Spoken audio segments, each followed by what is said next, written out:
Sudah ngopi belum? Sudah baca firman belum? Nah, ini dia nih. Bagus ya. Maksudnya kalau sudah ngopi belum? Sudah. Sudah baca firman belum? Ada yang belum nggak berani ngomong sudah. Ya, jujur. Boleh minta izin buka ya.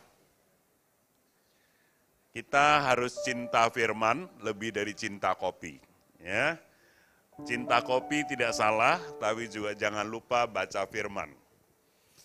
Penting sekali saudara, karena fondasi pertumbuhan orang percaya itu adalah membaca, kemudian merenungkan, melakukan dan membagikan firman. Khususnya dalam topik tahunan ini, tadi Bapak Penatua kita, Pak Roy sudah pesan, bagaimana mengalami kelimpahan, kepenuhan Kristus dalam hidup kita. Nah itu kan bisa didapat lewat pemuritan, dan materi intinya adalah sharing ke hidup, bagaimana hidup kita berkenan sama seperti firman. Ya, hidup seturut firman Tuhan. Thank you Pak Roy, ya, sudah hadir dan beri kesempatan. Mantap, saya senang saudara bisa ketemu lagi Bapak Ibu Saudara. Kayaknya tahun ini saya bisa 3 kali ke Batam. Mujizat terjadi. Mestinya ini nggak ada jadwal, tapi ada intervensi ilahi ya. Berbagai hal terjadi kemudian masuk. Puji Tuhan, sekali lagi thank you. Saya ditemani oleh istri dan anak saya, Ibu Yuli dan Samuel Christian ya, anak saya yang paling kecil. Senang kami bisa berbagi. Ada banyak mujizat yang terjadi dalam hidup kami, khususnya hari-hari ini. Ya. Tapi hari ini saya kan di chat sama Anton ya. Non, apa yang kamu rindukan sebagai salah satu pemimpin dari Pro-M? Oh, saya rindu Bapak ngomongin tentang bangun hubungan di marketplace.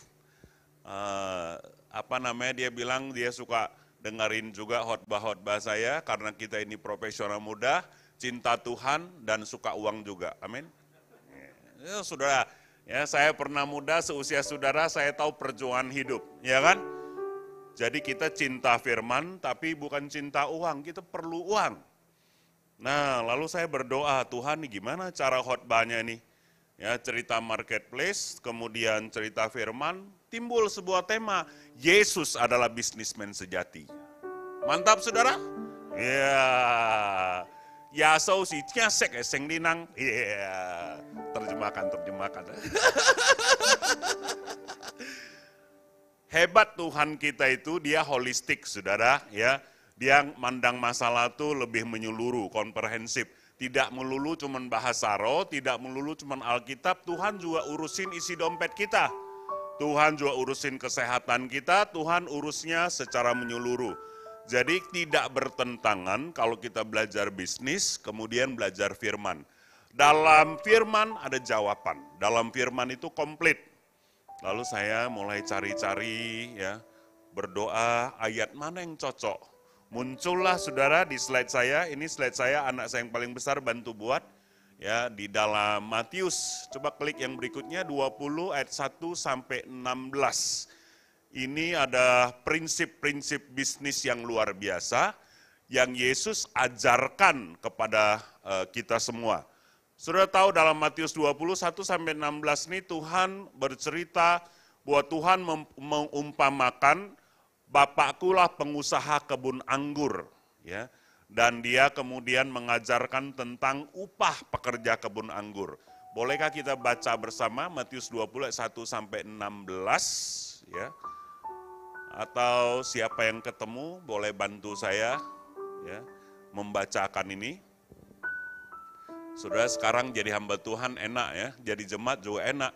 Tinggal klik Alkitabnya muncul saudara. Zaman dulu mau ke gereja Alkitabnya besar, mau sekolah Alkitab konkordasinya lebih besar lagi, ya kan? Sekarang saking praktisnya salah-salah kita tidak lagi buka Alkitab. Ya, jangan lupa boleh saja pakai Alkitab elektronik, pastikan baterainya ada. Ya, jangan sampai, wah Pak Hyong hari ini Tuhan tidak berfirman, kenapa? Lowbat Pak. Oke, saya akan bacakan buat kita semua. Adapun hal kerajaan surga, Bapak Ibu ikutin ya teman-teman. Sama seperti seorang tuan rumah yang pagi-pagi benar keluar mencari pekerja-pekerja untuk kebun anggurnya. Terus sampai ayat 16. Setelah ia sepakat dengan pekerja-pekerja itu, ia mengenai upah sedinar sehari, ia menyuruh mereka ke kebun anggurnya. Kira-kira pukul 9 pagi ia keluar pula dan dilihatnya ada orang-orang lain sedang menganggur di pasar. Katanya kepada mereka, pergi jugalah kamu ke kebun anggur dan apa yang pantas akan kuberikan kepadamu, dan mereka pun pergi. Kira-kira pukul 12 dan pukul 3 petang ia keluar dan melakukan hal yang sama seperti tadi. Kira-kira pukul 5 petang ia keluar lagi dan mendapat orang-orang lain pula, lalu katanya kepada mereka, mengapa kamu menganggur saja di sini sepanjang hari? Kata mereka kepadanya, karena tidak ada orang mengupah kami. Kata mereka, pergi kamu ke kebun anggurku. Ketika hari malam, tuan itu berkata kepada mandurnya, panggillah pekerja-pekerja itu dan bayarkan upah mereka, mulai dengan mereka yang masuk terakhir hingga mereka yang masuk terdahulu. Maka datanglah mereka dan mulai bekerja, kira-kira pukul 5 mereka menerima masing-masing 1 dinar. Kemudian datanglah mereka yang masuk terdahulu, singkatnya akan mendapat lebih banyak, sangkanya akan mendapat lebih banyak, tapi mereka pun menerima masing-masing 1 dinar juga. Ketika mereka menerimanya, mereka bersungut-sungut kepada tuan itu. Sampai 16, katanya mereka yang masuk terakhir ini bekerja 1 jam, engkau menyabakan mereka yang dengan kami yang sehari suntuk bekerja berat dan menanggung panas terik matahari. Tetapi Tuhan itu menjawab seorang dari mereka. Saudara, saya mau baca satu perikop ini supaya kita nyimak kisahnya ya. Aku tidak berlaku tidak adil terhadap engkau, bukankah kita telah sepakat sedinar sehari? Ambillah bagianmu dan pergilah, aku mau memberikan kepada orang yang masuk terakhir ini sama seperti kepadamu. Tidakkah aku bebas mempergunakan milikku menurut kehendak hatiku, atau irikah engkau karena aku murah hati? Sampai situ saja. Teman-teman, kita lihat ada beberapa prinsip dalam pembacaan ini yang saya dapat. Tentu saja saudara boleh ada hikmat dan menambahkan. Yang pertama adalah saudara, kalau Yesus sebagai bisnismen sejati, masuk ke makalah saya, poin 1. Bagaimana Yesus mengelola bisnis kerajaan Allah itu, ya, pemiliknya adalah Bapa. Semua margin, semua keuntungan itu milik Bapa. Di dalam kita bekerja, berbisnis, melayani, kita mesti tahu, kita ini hamba Allah. Apakah kita direktur, apakah kita pekerja, apakah kita profesional, seluruh keuntungan, kemuliaan, pujian, semua kita kembalikan kepada Bapa. Kalau hari ini engkau punya profit 100 juta, 1M, 10.000, itu semua datang dari Bapa. Karena pemegang saham tertinggi dari perusahaan hidup kita itu Allah Bapa. Kalau prinsip ini engkau kerjakan, mustahil engkau akan kekurangan. Mustahil Tuhan yang adalah bosmu itu menelantarkan engkau. Karena Dia pemilik langit dan bumi. Dia ciptakan hidup kita, bahkan Gunung Krakatau yang sekali batuk, Indonesia separuh bisa hilang, kabut, itu pun Tuhan yang ciptakan, hanya dengan perkataan firman-Nya. Mas Antam yang ribuan ton dipanen, saudara, Allah yang meletakkan dasarnya. Jadi jangan khawatir kalau kita punya prinsip, saudara, owner kita adalah Bapa di surga, mau kita diperlakukan tidak adil di perusahaan dan sebagainya, semua kerjaan kita bekerja seperti untuk Tuhan. Baik pelayanan di gereja, baik di rumah, ya. Istri saya melayani anak, melayani saya, melayani mertua, bukan karena mertua baik, bukan karena saya baik, bukan karena anak baik, tapi karena Tuhan. Karena dia bekerja buat Tuhan, hidupnya buat Tuhan. Dan dari Tuhanlah upah yang dia terima, kita terima semua. Amin saudara. Nah kalau kita punya prinsip ini, kita gak suka komplain sana, komplain sini, nanti komplain bos gak adil, komplain penatua, terus kurang lagi komplain orang tua, ya kan?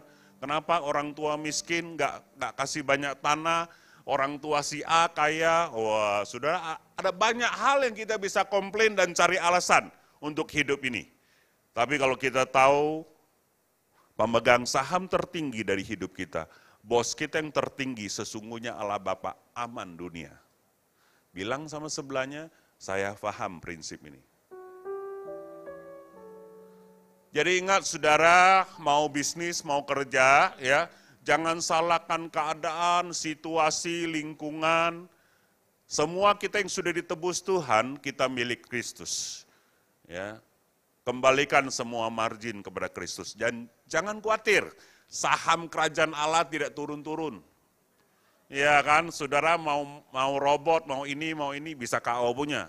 Tidak ada yang kekal di dunia ini. Ya, tidak ada saham yang terus naik. Negara pun bisa bangkrut. Tetapi hal kerajaan Allah itu kekal. Amin. Jadi jangan suka, wah lagi susah nih Tuhan gak tolong. Ya, kalau saham lagi gak cuan boleh pindah saudara. Tapi kalau kita dalam kerajaan Allah jangan pindah-pindah. Susah senang ikut Yesus, amin. Harus tetap berdiri dalam kerajaannya. Jangan lihat kayak si Acong, ada si Acong teman saya. Pak Yong awai ke Pekongkeng nih, ya kan. Dia sudah dibaptis, saya mau ke Kelenteng lagi. Ya bukan gak boleh ke Kelenteng, saya tanya kenapa.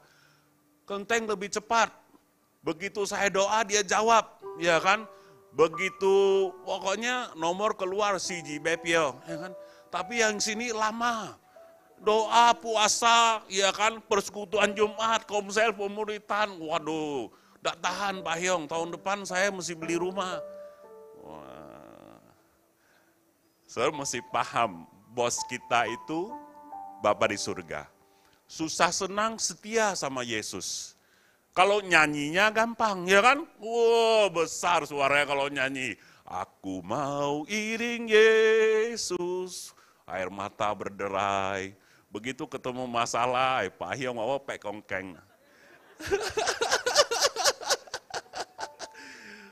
Kenapa? Wah kayak sobo yena, bos ini yena, ya kan? Itu terjadi saudara. Jadi fondasi kita sebagai profesional muda, sebagai anak-anak muda, Yesus landasannya. Kerajaan Allah itu kekal, bukan cuma di sini. Jangan lihat hari ini gak berharga, 50 rupiah. Nanti saudara kalau di sana kekal, nah, naiknya bukan gini-gini saudara. Jadi saham yang ini jangan dijual, oke? Ya kan? Nggak boleh pindah kerja, boleh pindah yang lain, ini mesti tetap. Sekali Yesus, tetap Yesus sampai kekal. Kalau sikap hati demikian, saudara akan dianggap karyawan yang setia. Partner yang setia dari Bapa Surgawi. Kalau partner setia, perusahaan lagi susah, kita tetap setia. Perusahaan waktu lagi untung dapat margin nggak? Dapat. Kadang-kadang lagi susah, saudara setia. Pas mau margin, saudara pindah sahamnya. Nah, orang lain dapat margin, saudara lihat saja. Ya. Paham Bapak Ibu? Harus tenang ikut Yesus. Ya, kalau mau bisnis mesti tenang. Jangan gegabah. Wah kiwa yang kayaknya tenang. Tarik napas. Santai. Ya kan saudara? Kalau mau bisnis, mau cari cuan mesti tenang, saudara. Dari mana dapat ketenangan? Percaya kepada Allah. Hidup saya ini Tuhan yang punya. Itu maksud Tuhan. Hal yang kedua, saudara lihat. Orang yang masuk pagi, masuk siang, masuk sore, semuanya dikasih 1 dinar. Ini kalau diterapkan di Denazker, rubuh, saudara. Ya. Sekretariat gereja kalau terapkan ini rubuh di demo, ya, nggak adil. Tapi ini bicara apa? Yesus ajarin, buat Yesus bukan soal uangnya, tapi tidak ada yang boleh nganggur dalam kerajaan Allah. Pastikan kalau saudara anak Tuhan, saudara nggak boleh nganggur. Baik di pelayanan, di gereja, baik di rumah, baik di perusahaan. Ya, jangan gini, yang penting datang jam 8, absen, pulang jam 4, nanti habis bulan terima gaji, haleluya, haleluya, ya kan? Bos gak lihat kita main HP, bos lihat kita kerja, nah itu mental gak benar. Kalau saudara mau jadi pembisnis dalam kerajaan Allah, masuk poin kedua, ya, saudara mesti tahu bahwa semuanya ini tentang orang. Yang Yesus kelola bukan 1 dinarnya, bukan margin uangnya, tapi manusia. Kalau saudara mau berbisnis berhasil, teknik intinya adalah bisa kelola orang. Saya sudah ketemu dengan puluhan bahkan ratusan pembisnis ulung. Yang bisnisnya bisa sampai puluhan tahun bertahan, bahkan sampai 2-3 keturunan. Kata kuncinya apa? Kelola orang. Orang-orang dikelola dengan baik, dapatkan hatinya. Kalau saudara mau berhasil dari bisnismen, jadi pelayan Tuhan, kelola hati orang. Lewat apa? Beri waktu, muridkan. Saya punya seorang sahabat yang baik. Waktu krisis, saudara, dia cerita. Perusahaan yang lain, Peliwot tutup semua. Tapi perusahaan kami berjaya. Saya bilang, kenapa? Bos saya, ya, itu dia punya prinsip jual sama si A di luar negeri Jepang. Walaupun permintaan harga tinggi, bos saya tetap setia karena ada kesepakatan. Nanti waktu harga rendah, semua gak mau beli sawit misalnya. Perusahaan langganan kami di luar negeri tetap beli. Karena ada kesetiaan, ada kesepakatan. Jadi, ya, marginnya meskipun tidak heboh-heboh banget, tapi hubungan kami panjang. Nah ini bicara kelola hubungan, kelola hati. Bisnis bukan soal cuannya saja. Ya. Tapi bagaimana lewat bisnis kita orang-orang kenal Tuhan, orang-orang berdampak. Perumpamannya jelas, kalau hitung untung rugi bangkrutlah PT Bapak Surgawi itu. Ya kan? Masa yang kerja sejam 1 dinar, yang kerja 7 jam 1 dinar juga. Tapi kan dia tidak melanggar kesepakatan, yang pagi sudah jelas komitmen kesepakatannya 1 dinar. Kalau yang sore dia bermurah hati itu namanya kasih karunia, dia gak langgar hukum. Demikian juga prinsip hidup Bapak Ibu, jangan cuma lihat gaji kalau kerja. Mesti lihat bos ini siapa, partner saya siapa, dia kelola saya gak? Apakah saya dapat peningkatan dari sisi skill, sisi yang lain, sisi ini, dan apa profit jangka panjangnya buat saya. Dan apakah dengan bekerja di sini atau bisnis ini, saya tambah dekat dengan Tuhan. Ya. Ada jemaat yang konseling, dia mau pindah ke Sulawesi di pedalaman.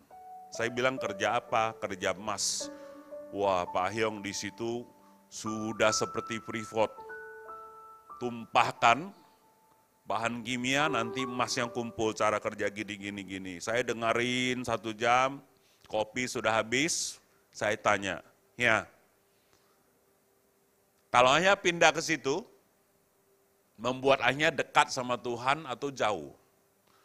Kalau uang, kalau lihat ceritanya pasti banyak, ya kan? Dia putar-putar, saya tanya lagi, enggak jawab dulu. Menurut Ahnya, saya kan nggak tahu, tapi ukurannya kalau hanya pergi tambah susah Pak Hyong. Situ tuh jarang manusia, ya, jangankan gereja, manusia aja jarang, dan semuanya preman, centeng-centeng yang jaga situ. Hidupnya ini nggak jelas. Nah, kalau gitu jawabannya sudah jelas, pergi kerja nggak lah Pak Hyong. Baguslah, ya kan saudara. Sederhana cara ambil keputusannya. Begitu banyak orang karena kejar uang, kejar margin, masuk ke dalam Sodom dan Gomora. Cerita di Alkitab sudah jelas. Jadi cara ambil bisnis, ambil keputusan, gampang. Membawa kita dekat gak sama Tuhan. Membawa kita dekat gak sama pasangan bisnis ini. Kalau enggak ya sudahlah. pilih makan bubur aja daripada rendang tapi jauh, ya kan? Bubur bening sama kiam cai, ya hidup juga panjang umur lagi saudara. Rendang terus kolesterol. Sekali lagi, bukan soal kaya miskin. Ini soal bagaimana kita kelola hidup sejahtera. Ya. Jadi kata kuncinya kelola orang. Nah, hari ini saya senang Samuel anak saya temanin saya. Dia juga saudara jadi anak pendeta, banyak pergumulan lah. Tapi kan dia bilang sama saya, Pak saya gak mau jadi pendeta. Ya gak usah jadi pendeta, ya kan? Ngapain jadi pendeta? Ya kan? Tapi saya beritahu kamu Sam, ketika dia sudah dewasa 3 tahun lalu, kamu berpikir gak nama kamu Samuel? Samuel itu hamba Tuhan yang taat, ya kan? Lalu kamu lahir di keluarga Yulius Ahyong sama Ibu Yuli, itu yang tentukan kamu, aku, atau Tuhan. Tek, kamu jadi gitu terus lahir. Yang tentuin siapa? Tuhan. Nah kalau gitu, coba tanya Tuhan, Tuhan mau kamu jadi apa? Jangan mau-maunya kamu atau mau-maunya papa, mesti maunya Tuhan. Lalu datanglah penatua yang lain kan, ada yang, Pak Hyong, kayaknya Pak Hyong agak menekan anak bapak deh jadi hamba Tuhan. Ya kan, bukan menekan. Alkitab juga ajarin Abraham tuh potong anaknya sendiri, masa potong anak orang lain? Ya kan?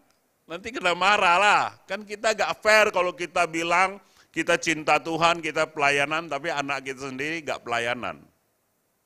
Tapi semua dikembalikan kepada Samuel, Samuel sudah dewasa gitu.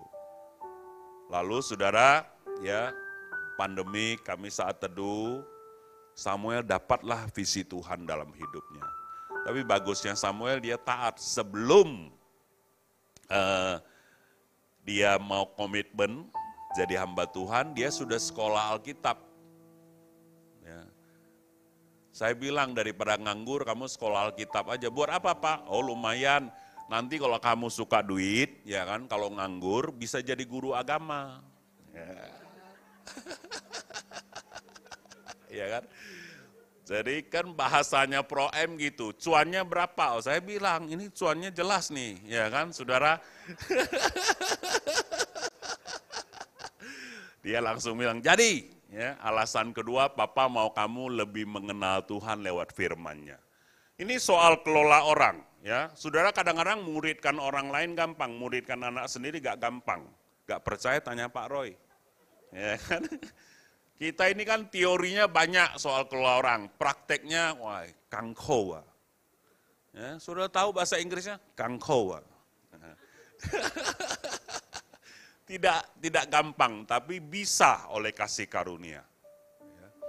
Nah, seiring waktu berjalan, saudara, Tuhan memberkati pelayanan kami berkembang. Salah satunya pelayanan pendidikan. Jadi 5 tahun lalu kita mulai bangun sekolah, tambah hari tambah besar, investasinya miliaran, padahal gereja kita waktu itu kasnya baru 50 juta. Terus kemudian biaya sekolahnya itu kira-kira 800.000 per anak, karena standarnya bagus. Tapi kita cuma terima uang sekolah 50 sampai 150.000. Jadi per anak tuh mesti ditombokin 500.000. Zaman saya satu kelas 15 orang, kali 500.000, ringan. 1 tahun, 2 tahun, 5 tahun, sekarang anaknya 100 lebih. Jadi dihitung 1 tahun kalau satu anak 500.000, nomboknya 0,5 miliar. Mulai pusing. Dari tahun lalu, terus ditambah corona, donaturnya semua batuk juga. Masa kita bilang, Cai Cien ya, kita tutup sekolahnya sampai kelas 3 saja sudah tidak kuat. Alangkah tidak tanggung jawab. Lalu saya mulai ngobrol ya sama anak-anak rohani, adalah orang yang mau ambil tanggung jawab. Udah kau serahkan ke kami aja, kami tolong bapak-bapak rohani kami. Udah, terus Samuel juga saya dorong untuk nolong. Kan nggak fair kalau orang semua kerja, anak saya nggak ikut. Terus Samuel kerja apa? Dia kan dari kecil ikut saya, dia tahu dong. Donatur juga semua kenal dia, jadi dia gantiin saya. Wah, dia mau pingsan-pingsan. Wah, malah bisa aku ganti, gak usah seperti papa. Kamu dengan gaya kamu, tapi tugas kamu jelas. Bagian pembangunan gedung, ya itu SMA masih mau kerjakan, butuh uang 5M. Ini SMP maksud saya butuh 5M, SD belum selesai. Belum lagi uang tombok tahunannya. Tapi papa bersama kamu, sama penatua. Nah, datanglah yang ambil ketua yayasan itu Pro-M, profesional muda, umur 38. Saklek, jebolan perusahaan asing. Samuel ini jebolan Jambi, nelayan. Wah, benturan saudara. Antara kerapian, tugas, profesionalisme, sama lobby-lobby fraksi, gaya gelodok. Neng, neng, neng, neng, neng, neng, neng. Wah, saudara. Jadi yang profesional muda juga anak rohani saya benturan sama Samuel. Kamu gak boleh ikut gaya papa terus, bisa kacau admin nih. Nah, Samuel ikut dia kan saudara, begitu ikut dia donaturnya gak kirim duit. Wah, pusing juga. Ketua yayasan telepon saya, kok bagaimana kok kau datangkan duit? Nah, makanya kamu mesti ada kungfu panda, ya kan? Akhirnya pusing saudara, ya saya panggil Samuel. Nah, ngobrol ternyata Samuel berhasil, ya, combine antara congkuok sama bule, saudara. Wah, coba lihat foto-foto yang tadi, ya. Saya minta dari HP Samuel, supaya Bapak Ibu punya view, nanti bisa diskusi lebih dalam, ya, bagaimana sebagai Pro-M, kita bisa kelola orang. Foto yang 5, nah ini sekolahnya, saudara sebagian, terus ada beberapa foto kali ya, supaya Bapak Ibu punya gambaran. Ini kelasnya, bagus sekali kelasnya saudara, itu kursi mejanya 1 juta lebih, ya, tempahan khusus, satu kelas juga sekitar 25 orang saja, guru-gurunya profesional, terus, wah itu dari jauh sekali, yang gedungnya besar, terus, ada lagi gak? Nah ini lumayan tampak samping sebelah sini, terus, satu lagi, gak ada ya? Oke, habis ya. Satu lagi ada foto Samuel sebenarnya. Tapi gak ada, gak apa-apa. Nah ini sekarang Samuel ada di posisi ketua 1, dia tentu saja baru lulus, ya. Tetapi saya happy, dia sudah kerja setahun lebih, dan kata kuncinya adalah dananya cukup. Cukup loh saudara, 500 juta setahun tuh gak gampang nyarinya. Tuhan buka jalan. Ya, dari sisi kungfu pandanya, batuk-batuk, ya saudara. Tapi dari sisi profesionalnya, mereka bisa guide dana bos dari pemerintah, 1 anak dapat, berapa Sam 1 anak dari dana bos? Kamu sini ya Sam. Ya.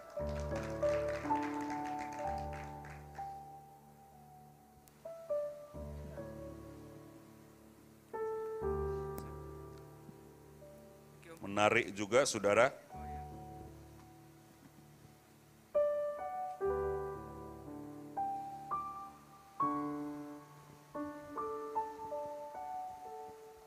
Satu anak tuh dana bosnya berapa Sam? 800.000. Nah 800.000 kalau 100 anak berarti 80 juta ya.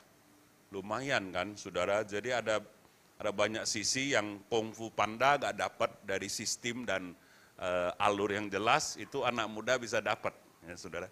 Saya cerita apa saja ke kakak-kakak semua, apa yang Samuel pelajari, dapatkan dari sisi pemuritan, bagaimana Papa muridkan Sam dan apa yang Sam kerjakan. Silakan.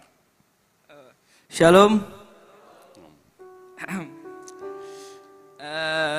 Ya seperti yang ditahu aku dimuridin Papa, terus Papa minta tolong in charge di yayasan, bantu papa ngurusin sekolahan. Masalah muncul ketika mulai mengatasi donatur-donatur ini. Si papa bilang, si Koko yang Kopiter itu, ke ketua yayasannya kan Kopiter bilang, donatur itu harus diisiin form, Sam, formulir, datanya jelas. Datang papa, mana ada yang mau acek-acek isi formulir katanya. Nah ini lebih penting lagi aku nih. Nah, jelas semuanya detail. Kan kalau papa nih kan haleluya, mengalir kan. Kalau Kopiter itu kan harus ini, terstruktur. Jadi selalu benturan terus. Jadi akhirnya aku dapat pencerahan, aku akhirnya combine lah antara jurus papa dan jurus Kopiter ini. Akhirnya ya Tuhan makin berkati aku, makin berkati sekolah, aku makin dipercaya, makin megang banyak donatur lagi gitu. Ya, terus Sam? Apa? Ada lagi tambahannya? Hal yang aku pelajarin tuh memang adalah hak Tuhan memberikan 1 dinar atau 2 dinar itu kepada kita. Tapi tugas kita itu adalah mempersiapkan ketika berkat itu turun ke kita supaya tidak lari ke tempat yang lain. Kalau aku tidak mempersiapkan dengan jelas, donatur itu pasti pergi. Karena bukan aku dan papa satu-satunya orang yang bakal dia kasih berkat gitu. Mantap. Terpakai gelar STH gitu. Iya. Padahal iseng-iseng aku tuh. Iya. Tidak ada yang kebetulan ya kan saudara, daripada nganggur, pandemik saudara. Iya. Ada cerita yang lucu nih saudara. Papanya kan kungfu panda, terus kuliah sama anaknya bareng-bareng. Papanya malas ngetik, papanya ngomong, anaknya ngetik saudara. Ya, pas nilainya datang, papanya A+, anaknya B. Padahal jawabannya lebih kurang. Nah, dia protes. Kenapa bisa gitu? Nah, itulah kamu mesti belajar kungfu panda. Dosennya diajak makan pempek sebelumnya. Mana telawan lah kita kan.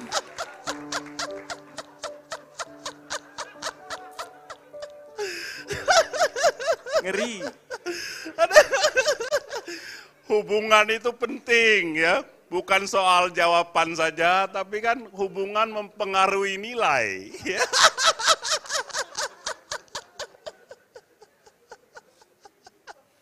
Ya. Senang nih yang. Ya. Kami mirip kan saudara? Ya. Nah. Banget biasa aja kali. Jadi saya mendorong Bapak Ibu, teman-teman, bangun hubungan sama pimpinan. Jangan bilang, jangan takut kita ngangkat-ngangkat, enggak lah, kita bangun hubungan dengan murni, kelola orang, terus ya orang bisa beda pendapat gak apa-apa, tapi kata kuncinya kan kita kelola, kita ngobrol sama orang tua. Kalau teman-teman kurang pas, banyak dengerin aja. Banyak dengerin, walaupun salah, kalau orang tua senang, saudara pasti juga dikasih berkat. Iya dong saudara, yang penting hubungannya bagus. Ada lagi yang saya mau bagiin? Sudah. Hah, habis? Habis lah. Yeah. Terima kasih. Ya, oke. Punya gambaran Bapak Ibu ya. Saya umurnya 21 tahun ini, tapi saya senang dia mengambil banyak tanggung jawab ya. Kemudian sejak dia pegang 1 tahun, murid pendaftaran baru tuh naik 2 kali lipat. Saya tanya dia, kami para penatua promosi gak naik, apa yang kamu lakukan sehingga muridnya naik? Dia senyum-senyum, saya buy-in kepala sekolah sama guru-gurunya. Kepala sekolah, guru-guru sejahtera, pasti muridnya banyak. Bagaimana cara buy-in? Setiap kali rapat, paling kurang nasi bungkus, saya bilang. zamannya papa kan aqua, kurang nendang perut. Nah, jadi ya pokoknya ada perhatian, terus ruang guru dia kasih AC, Daikin baru, ya dia atur. Nah, sudah bukan soal apa-apa, tapi senang. Kok kita lihat murid rohani kita, anak rohani kita, anak kandung kita, dia bersiap ambil tanggung jawab. Cuman yang Samuel belum senang adalah gajinya baru 700.000. Nah itu yang dia belum senang, tapi dia mau berkorban. Kenapa saudara? Karena dia ambil prinsip kami keluarga. Kita sejahterakan, ya. Nanti apabila sudah surplus, saatnya diambil PK. Tapi kami, papa mama, orang tua juga ya kasih PK lah ke dia dari sisi penatua. Ya. Ada persembahan buat dia, juga tidak tinggalkan dia karena dia memang kerja, harus punya masa depan. Tapi dari sisi yayasan, ya, saya nggak salah ya dikasih 700 ya. Sudah terima belum? Nah, ini baru angkatan ini, baru minggu lalu kami putuskan. Ya. Atas usulan ketua yayasan, jadi dia memang belum tahu. Nanti masuk sekolah bulan ini kan, ya bulan depan terima lah Sam.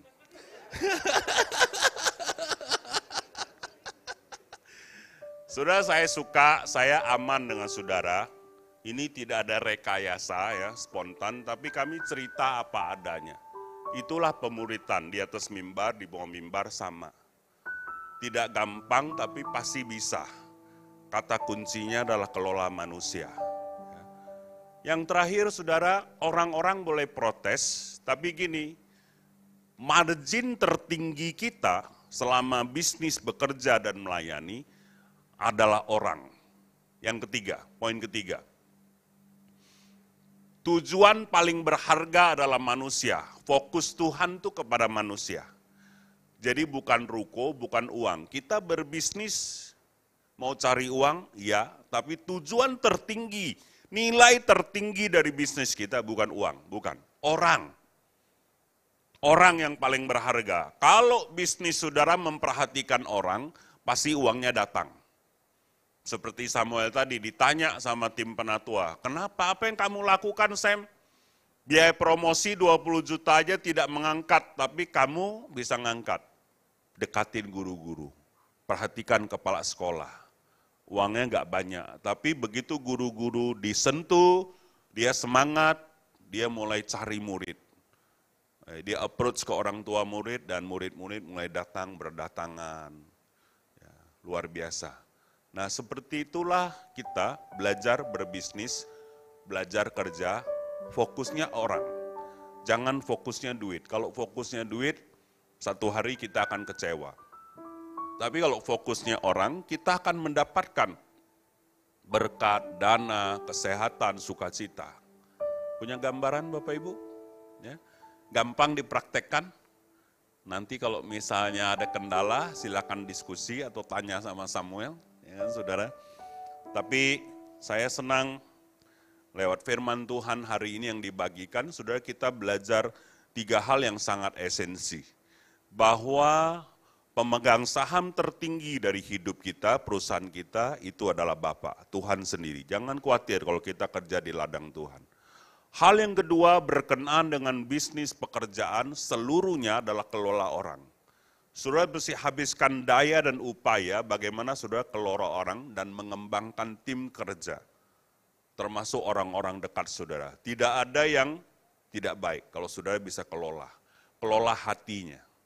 Hal yang ketiga adalah fokusnya bukan marginnya itu tertinggi bukan uang, tapi bagaimana orang diselamatkan.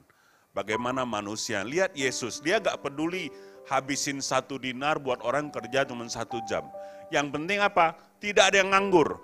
Masuk ke kebunku, masuk dalam kerajaan Allah, masuk dalam kerajaan Allah.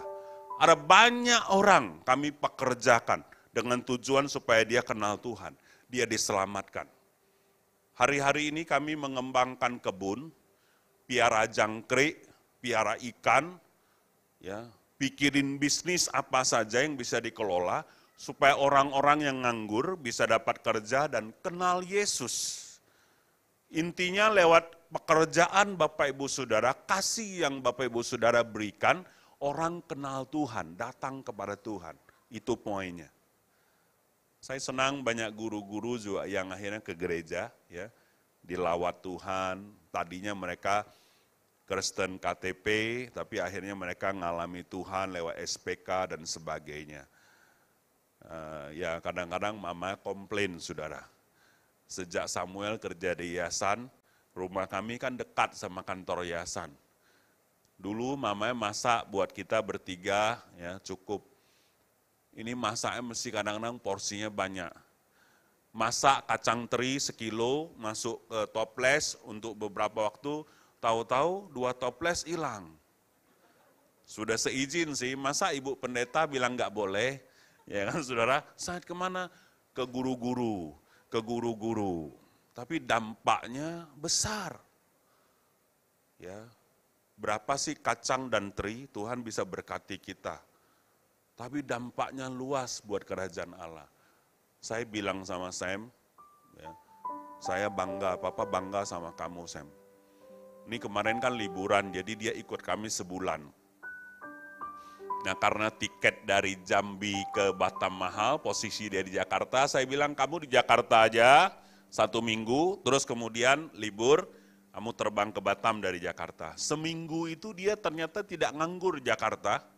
Entah bagaimana teman-temannya dia di telepon, semua terbang ke Jakarta, ada 5-6 orang kemarin mereka liburan. Saya bilang, Papa bangga sama kamu, kenapa? Kamu mampu mempengaruhi 5 orang, entah dari Jambi, dari Bandung, dari mana, itu join sama jadwal kamu. Walaupun spontan, tapi mereka mau. Teman-teman SMA dia yang sudah tidak kuliah bersama 4 tahun, tapi bisa join. Itu namanya provokator ulung. Ya, jadi saudara, bangun hubungan penting. Pakai hati, invest waktu, perhatian. Sehingga lewat pekerjaan kita, bisnis kita, orang-orang datang ke Tuhan. Mamanya bilang gini, nanti ya kumpul sama teman-teman seminggu, ceritain Yesus. Bawa mereka, ya aku udah mulai-mulai, dia bilang. Ujung-ujungnya ke Tuhan. Ya. Tentu saja papanya juga kasih ya uang anugerah dan kasih karunia, supaya dia bisa liburan. Jadi happy lah saudara, seimbang, ya kan. Jangan suruh orang berkorban pikul salib terus, tapi kita pelit juga gak boleh. Ya, masuk akal dan terukur. Demikianlah saudara, ya sharing kami hari ini. Saya sengaja bawanya ringan karena Bapak Ibu profesional muda, ya. Kemudian ada Samuel menolong saya percaya ada inspirasi yang didapat. Pesannya adalah rajin-rajin memuridkan orang. Fokuslah bangun orang. Ketika hidupmu menyentuh banyak orang, ya, hidupmu akan diangkat oleh Tuhan. Karena hati Bapa Surgawi itu di manusia. Tuhan memberkati, kita mau berdoa, habis itu saya akan serahkan kepada PIC yang bertanggung jawab. Bapak terima kasih, kami senang hari ini, kami bisa berbagi. Kami tahu isi hati Bapak adalah manusia. Tuhan tolong kami melihat perkara dengan jernih. Tuhan memberkati apa yang kami kerjakan dan lakukan. Pakai hidup kami untuk membangun orang lain. Tuhan memberkati setiap kami dengan anugerah kasih karunia yang datang dari Tuhan. Tuhan pakai gereja ini, pakai Pak Roy, tim kepemimpinan di tempat ini, supaya hidup kami makin berpengaruh positif buat orang lain. Lewat ibadah ini, banyak orang datang kepada Tuhan. Di dalam nama Yesus Tuhan kami berdoa. Haleluya. Amin.